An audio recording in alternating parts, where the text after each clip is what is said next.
চলে এসেছি। অনেক বৃষ্টি মানে ঝড় ঝাপটা কমিয়ে বৃষ্টি কমেছে। আমি এসে গেছি এবং মায়ের বাড়িতে পৌঁছে গেছি, মেট্রো করে এসেছি।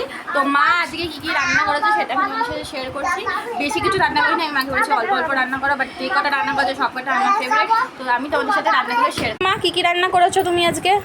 এই পমফ্রেট মাছের ঝাল এটা করেছি। পমফ্রেট মাছের ঝাল কি দিয়ে করেছো এটা? দিয়ে মানে রসুন আদা দিয়ে, রসুন বাটা আদা বাটা পেঁয়াজ দিয়ে আচ্ছা ঝাল করেছি টমেটো আচ্ছা দিয়ে। আচ্ছা। আর এই পাঁচ শাকের ঝোল করেছি, পাট শাকের ঝোল, রসুন ফোড়ন দিয়ে। আচ্ছা। পাঁচ ফোড়ন সোমবার দিয়ে করেছি। আচ্ছা, গরমে পাট শাকের ঝোল খেতে খুব ভালো লাগে। এই পটল ভাজা করেছি, পটল ভাজা, আর এই ডিমের অমলেট। ডিমের অমলেট, আর আর ভাত।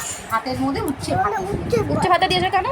খেতে ইচ্ছে করছে? খেতে ইচ্ছা করছে তার জন্য দিয়েছি। তো দেখো এই হচ্ছে আজকে আমাদের দুপুরের মেনু। সব কটা খাবারই আমার ফেভারিট। এই পাট শাকের ঝোলটা খাওয়া খুবই উপকার।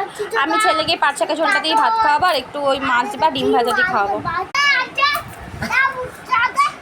বলো বলো উচ্চটা তুমি মজা করে খাবে? বলো দিদা করেছে কি কি রান্না করে দাও। কি কি রান্না করছে বাবা? এটা কি? এটা কি? পাট শাকের ঝোল বলো। তারপর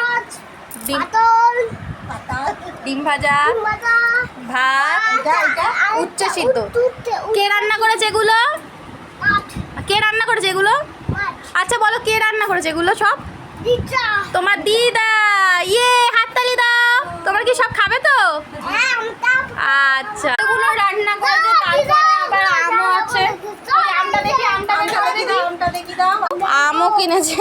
আম কতগুলো ম্যাঙ্গো আম। আমার ছেলে ম্যাঙ্গো খেতে খুব ভালোবাসে, ওকে আমি কেটে দেবো ভাত খাওয়ার পরে। বেশি কথা বলবো না, খুব খিদে পেয়ে গেছে। মায়ের হাতে রান্না করলে কথা, তো মায়ের হাতে রান্নাতে একটু মিস করি। তো চলো এবার খেয়ে নিই, আমার ছেলেকেও খাইয়ে দিই। তো ভিডিওটা যদি ভালো লেগে থাকে তো আমার চ্যানেলটাকে, ভিডিওটা একটা লাইক করে দিও, একটা কমেন্ট করে দিও, আর আমার ভিডিওটা যদি ভালো লেগে থাকে আমার পাশে থেকে আমার চ্যানেলটাকে সাবস্ক্রাইব করে দিও। টাটা।